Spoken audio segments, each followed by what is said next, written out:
โอ้ยจอยขี้แหงค่อยถ้าจอยค่อยชิ่งว่าฉันพี่น้องเอ้ยเกียสิมาทำความสะอาดซอยเมียมื้อนี้เข้ามาบ้านเนาะ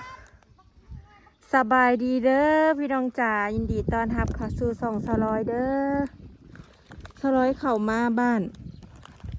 พอดีลอยนอนส่วงบ่ายสืบฝ้าวทำความสะอาดบ้านมื้อละหน่อยนะพี่น้องส่วงเวลาอีลอยนอนขั้นเข้ามามื้อหนาน่ะคือสิบ่ได้ทำความสะอาดดอกพอพอถ่ายคลิปแล้วลูกก็สิตื่นจังสิมื้อนี้เข้ามาดนได้เข้ามาสลายเกลือเป็ดเบาอ้อยมักมี่สิได้กินอยู่บ่จอย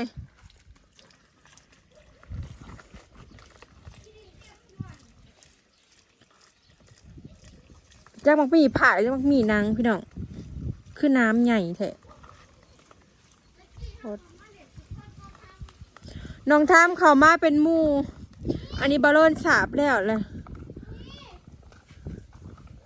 แต่ว่าพระท่านได้แหงคักต้องได้สีดได้นี่ยามันแตกบางที่ใส่ประตูกระจกค่ะแหละที่ใส่ประตูกระจกก่อนหลายคนว่าคือบ่เฮ็ดเทือนก่อนบ่มั่งเพดานก่อนอันนี้สิขับมาอยู่กันเลยเฮ็ดอันประตูกระจกก่อนเพราะว่าประตูอันนี้มันเงื้องมันเฮ็ดบ่ได้แล้วมันอยู่บ่ได้เนาะก็เลยใส่พออันนั้นได้อยู่ก่อนคันทาเฮามั่งแล้วเฮ็ดยังมันใหญ่ได้พี่น้องประตูแหวนกระจกอันนั้นน่ะสลอยถามเขาเจ้าเลยมันใหญ่ได้คันเฮาใส่ประตูประตูใหม่นะแห้งแพงกว่าประตูกระจกพี่น้องเลยอีกอย่างนะมันบ่ได้แจบประตูใหม่นะมันเงื่องอยู่ก็เลยบ่ใส่เนาะใส่เป็นประตูกระจกสลอยใส่เป็นสีใสขอบสีซาใส่แหวนใส่ก็คือสลอยสีใส่ผ้าม่านแล้วก็ใส่ตะนางกันยุงทั้งในอยู่ก็เลยใส่จังสี่เนาะน้องแทมเขามาเมียนซอยมานี่ยังบ่ได้อีกเมียนช่ำกินขนมเลยบอกว่าเขามาซื่อบ่แล้วเฮ้ยมากินข้าเท่านั้นเนี่ยกินขนมก่อนเลยบอกเขามา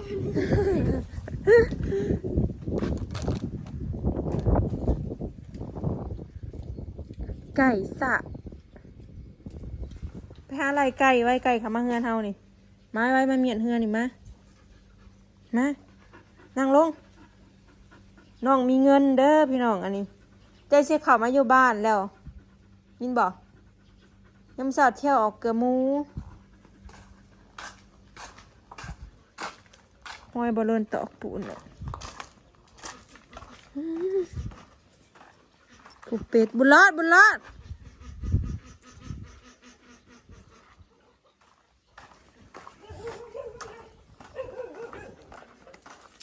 เขามาสวงแดด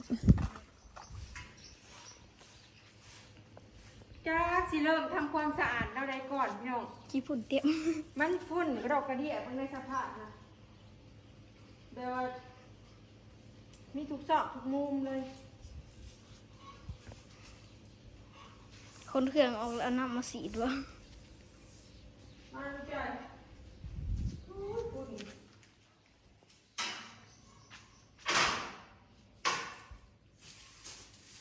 โพดโพดอีกเลยเนาะ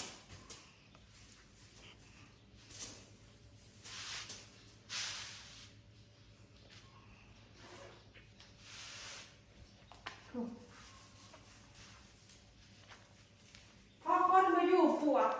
ทำมาเบิ่งทำปวกมันอ้นเอาเบิดน้ำมือนี่นะพี่น้อง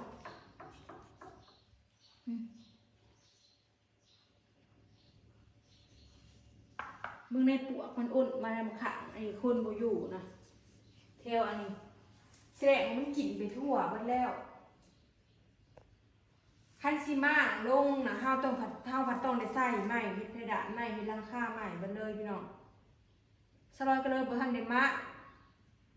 คันมาเพดานลงอ่ะได้อยู่แต่ว่าลูกเฮาน่ะสิอยู่บ่ได้คันเฮามาคือขี้ฝุ่นมันเข้าได้ทุกซอกทุกมุมพี่น้องสาเหตุที่ยังบ่ได้มาก็เลยว่าเก็บเงินว่าคันได้มาปีหน้าเพราะว่าปีหน้าอีดอมก็ใหญ่แน่เด้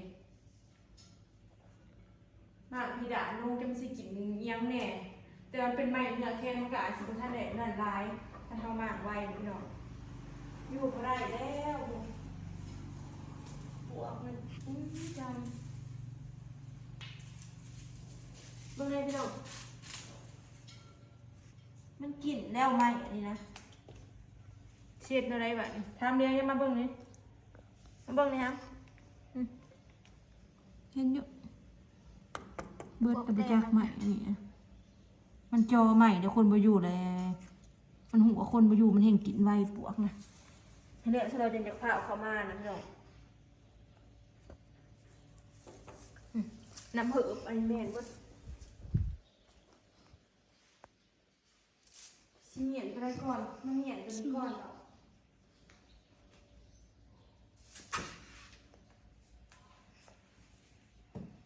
เหนียนลงน้ำล้างตู้ก่อน อยากไปเมียนมาเฮ็ดเงิน นี่ซอสถูก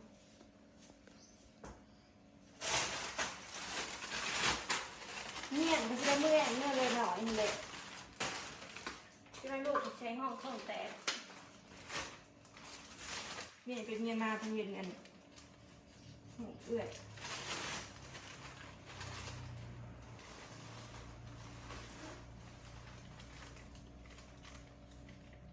เอาไปกินไปจูดบ้างเลย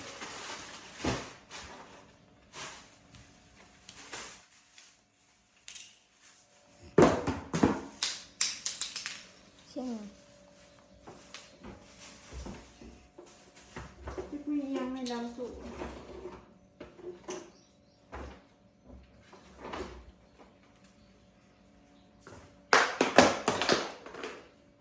ใส่ได้ที่บอก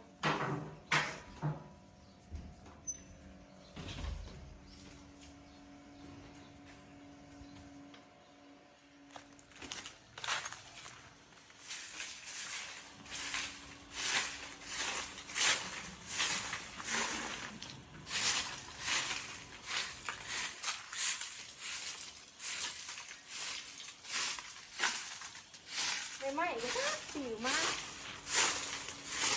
ปวดลงไม่อ้าวป้าทำยากของสิว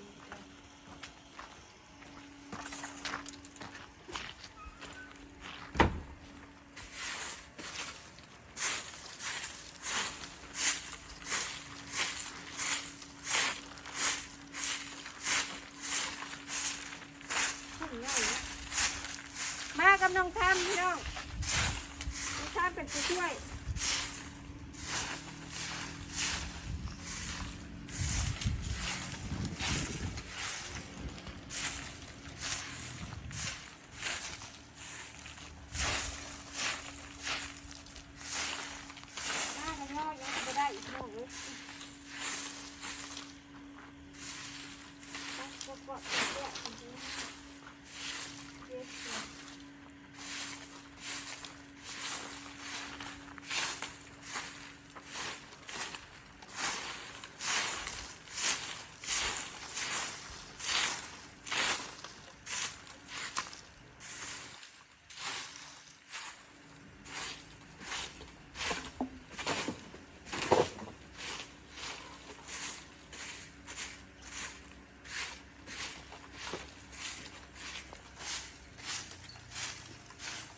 ยังบดได้แล้วทั้งในน่ะบดได้ทูพี่น้องตัว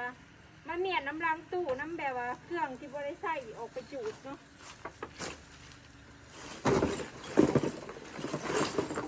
เมียนจริงๆจังๆนะบดใส่เวลาบดมือนะบดแล้วพี่น้อง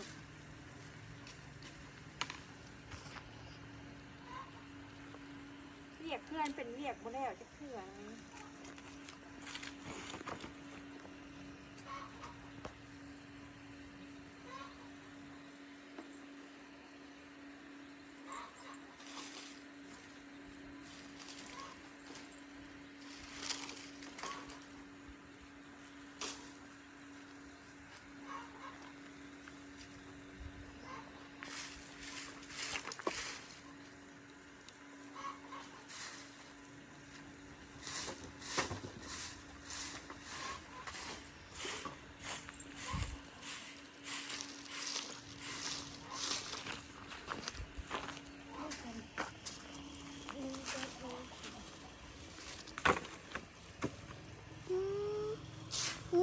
ไปทั้งคนเลย ใช่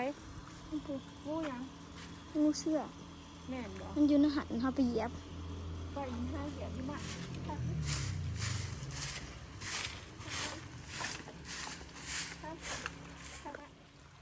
เดี๋ยวมาพาเบิ่งหมักม่วง3ฤดูพี่น้อง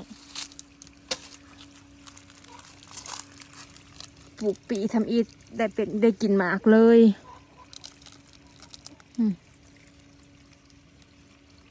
3หมาก4หมาก5หมากคันบ่เข้ามาอยู่นี่เด็กน้อยสิมาเฮ็ด6หมาก7หมาก8 9หมากคือว่าเป็นดกอยู่ได้กกหน่อยๆนึงทำไมคนมาอยู่มันก็คือสิคือบ้านอยู่ดอกคือสิเขียวสิยังอยู่ดอกอันนี้รถมีแต่หญ้าตายเสามองปวกคนบ่อยู่กับมาจอนั่นจอนี่เฮ้ยแบบนี้มันต้องได้เฮ็ดใหม่หรือบ่ได้จังใดพี่น้องเอ้ย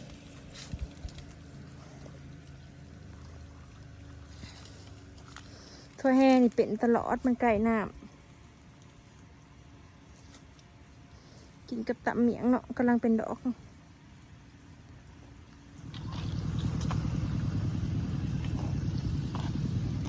เฮ็ดเวียกมันก็บ่ได้เต็มที่พี่น้อง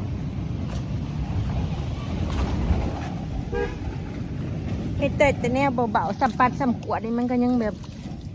บ่อยากไวแล้วมันเจ็บ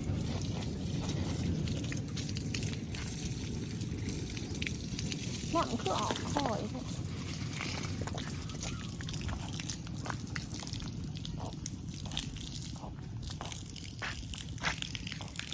ก็น้ำแห้งๆพี่น้องงามแรงมาเลยน้ำบ่แห้งขนาดเราเป่งซองได้เด้นี่เงินเท่าร้อยนะเท่านาบ้านตรงได้ฉีดปัดบ่ได้ฝุ่นเขาในเฮือนฉีดแล้วก็กวดออกมื้ออื่นสิมาทำความสะอาดใหม่มื้อนี้ได้เมียนไปแถวในเฮือนแต่ลังตุบุญรอดข่าวชวนไหมมาส่องเบิ่งพากอีแม่ก่อนเดี๋ยวซิวโฮดแหละเพราะว่าค่ำแล้วใหญ่ร้อยตื่นเรือหลอดจะใกล้หลอดจะงัว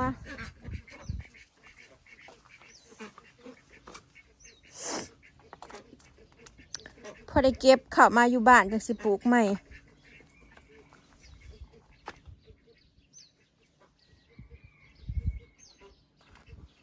มะม่วงกระซอดกเป็นขางเดียวเป็นง่าเดียวใหญ่ไวดิ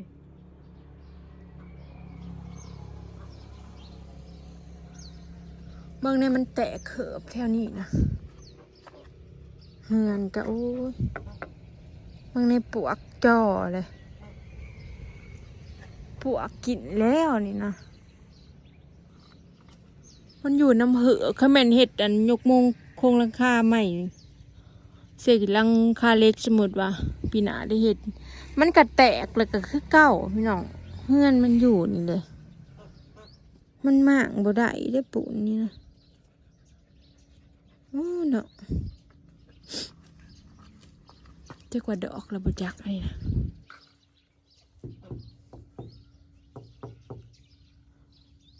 มันจ่อเขาพันจะว่ากินอยู่ในใจกลางบ่จักใหม่นี่ก็ได้แนมเข้าไปนะคือบ่ได้ปัดนี่มันละอองฝุ่นแทนปัดเลยล่างสีดเอามันปัดบ่ได้มันไงเขาในเฮือนเบิด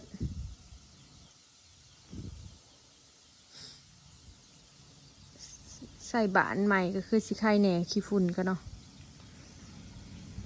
เพราะว่าสิบ่ค่อยได้ไข่อยู่แล้วเด้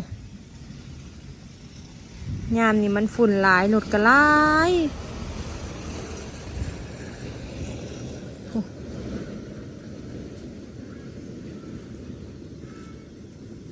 บ่ได้ตายย้อนโลกก็สิตายย้อนขี้ฝุ่นโอบ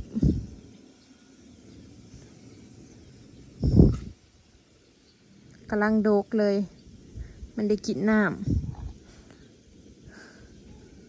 พยายามเย็นเฮือนต่อก่อนพี่น้องสิออกคำเลยเนาะพ พี่น้องจ๋าเดี๋ยวมาวันนี้สิขอเก็บภาพบรรยากาศไว้ซะมีเด้อ